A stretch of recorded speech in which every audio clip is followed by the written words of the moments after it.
throughout our county. Unfortunately, it was there in the application, and it was thrown off the top and not considered. So we then looked at, our county board was, we were quietly working with them, looking at issuing about $10 million in revenue bonds, and the full company was willing to invest $5 million of their own, and we looked at about a $15 million investment to build out our county. In one of the meetings, though, the general manager of that company said, I haven't looked at rural utility service funds. He told us they were not available, but because of stimulus funding, he thought maybe they'd better double check. Sure enough, there were some funds because so many projects had been done by stimulus funding. So we helped expedite application. We got $17 million awarded to our area through the USDA's Rural Utility Service Fund. We made a big announcement of that. We thought we had our problem solved. And the next month, the FCC came back and announced that they were going to eliminate intercarrier access fees over the next 9.5 years, phase out that income. This particular company, that was about $3 to $4 million of their revenue on an annual basis. So borrowing $17 million, $15 million of it for our county, about $2 million to go into the Grand Rapids area, suddenly didn't look so good. It was hard for them to make that long-term investment while losing that revenue source. Then to make matters worse, the FCC also announced changes to the Universal Service Fund. They're converting that, I guess, to what they call a Connect America Fund. I'm kind of getting over my pay level here. But anyway, so the revenue streams are going away.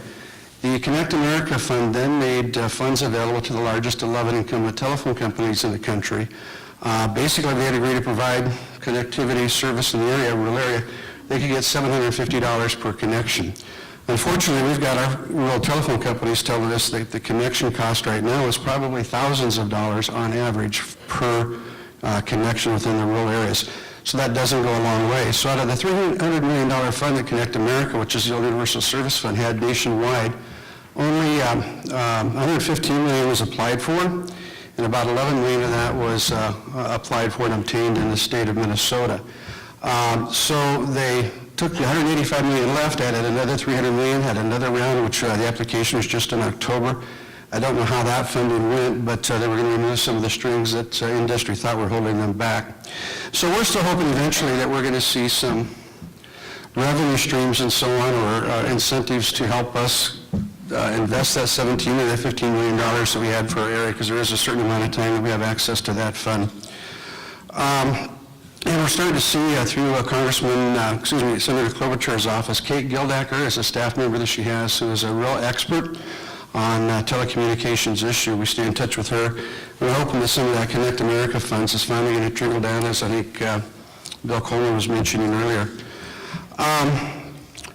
So our main thing in our area has been to be the squeaky wheel. We've been making progress. We continue to build out additional areas of our rural area, mostly through a co-op.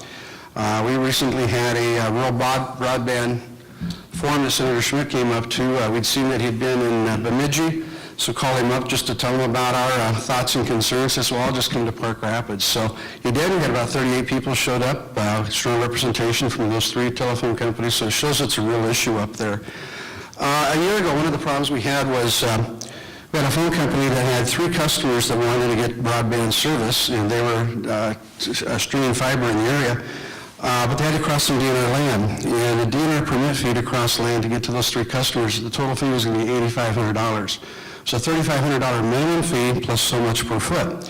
Cost prohibitive to do that. So we have visited with our Senator Rod Skoy, and he did introduce legislation in the last session and got it passed that now exempt all utility companies from permit fees in DNR right-of-way. Now that law doesn't go into effect until July 1 of this year.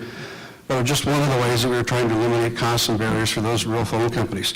Unfortunately, then during the session, the legislature eliminated their sales tax exemption for equipment, so 1 step forward and 2 steps back, and we hope that's addressed in this next session. Rules and regulations, I don't know what the state can do, but right now there seems to be an unlevel playing field for cable companies, phone companies, for-profits, cooperatives, things of that nature. We like to see the rules and regs be more fair and everybody treated fairly. We're looking for creative ways to partner with the state, local entities, federal government, perhaps a Minnesota Universal Service Fund, and spending some time in Iowa managing Chamber and Economic Development, the Iowa Communications Network. That model is not the answer. We'd really like to see private enterprise and the private sector be able to address these issues. So with that, I'm going to turn it over. Thank you. All right. Well, thank you, David. Appreciate those comments. And we'll move next to Mark Johnson.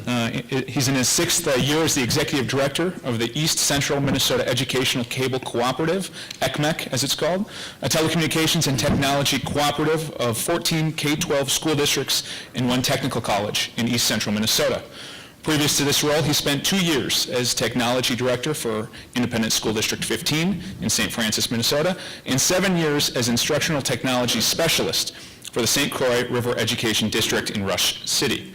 Mark also taught middle and high school mathematics for 8 years and has taught numerous college technology courses. Mark, we look forward to your comments. Thank you. Thank you, and thank you obviously to the Blanding Foundation and the other sponsors, and thank you for inviting me to be part of the panel. ECMEC started in 1984 with, and I'll apologize, by the way, I kind of have a script, because if you put me in front of a microphone in an audience, you never know how long I can go, so I'll try to take care of that. We started in 1984 with 6 schools offering distance learning through two-way interactive television. Since then, we've expanded to serve approximately 42,000 students, and today we still coordinate about 35 ITV classes that serve 500 students, but we've gone well beyond that to where we now provide instructional technology services, assisting districts with video field trips, one-to-one and mobile computing initiatives, flipped learning, technology professional development, really cool things that I'd love to tell you a lot about, but I just don't have that much time, so I'm holding myself back. You can ask me about those later. But in addition, we, since 2006, we've managed a gigabit wide area network that connects all of our students and schools together, that provides ultra-high speed internet access and many network and cloud services. We work with over 80 schools and libraries in central Minnesota to buy internet bandwidth in bulk amounts to dramatically decrease the costs and provide fast, reliable service. It's still very expensive, but it's a lot cheaper to buy it in bulk. Our feeling is that the speed of a network and or lack of bandwidth should never drive an educational decision in a negative way. That would be like saying we can't do that because we don't have enough electricity.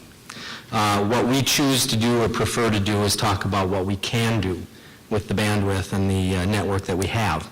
Our schools and many in the state are well connected and rely heavily on broadband for day-to-day administrative and educational activities. While our students have access to the world while they're in school, too many of them, often living in rural areas, have very few options for broadband at home. And the options they do have are typically slower and more expensive than those in urban areas. Now, while families in the cities in our area, in the cities and towns in our area generally have some choices for high-speed broadband, limited competition generally keeps costs higher than in areas where there's more competition. A story I have is I live in the city of Mora. I have 30 megabit per second service from our local cable provider. That's their basic level of service.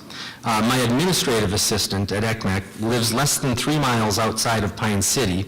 Her husband is actually the superintendent of schools, in an area near a large lake with many homes around them. They do not live in the middle of nowhere. In town, Pine City, they have the same options as I do for DSL, cable, and other services. At their home, they have no DSL or cable available.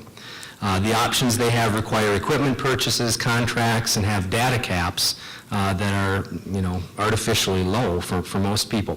Their family is similar to mine in almost every way. 2 kids in school, 2 parents, but they make decisions about what they can't do because of internet bandwidth issues, and they spend 3 to 5 times what I do per month for slower speeds and much less data usage. This is our new digital divide. It's no longer about whether students and families have access to computers or mobile devices or something like that. It's about whether they have adequate internet access. And why is that? Because that's how we access information today. Encyclopedia companies don't make encyclopedias anymore. The content is online. Other print resources, newspapers, magazines, etc., are moving their content online. Educational software doesn't come on a CD that you install on a computer anymore. It's downloaded from the internet, or it comes in the form of an app that you bring down onto your mobile device from the internet.